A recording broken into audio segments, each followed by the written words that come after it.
आज नड़िया चटनी बन नड़िया चटनी रेसिपी किपरि बना हुए आज से रेसिपीटा तैयार करी।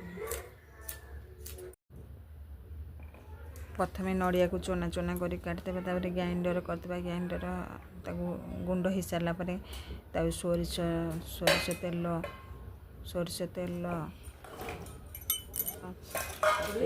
कंचा लंका भुसुंगा पत्र देके फटाईदेवा फुटाई दे सारापर सतुड़ा पकईदेवा नड़िया चटनी प्रस्तुत हो गला। रुटी किंबा भात सहित खाईपर नड़िया चटनी रेसिपी आज प्रथम कर बनई।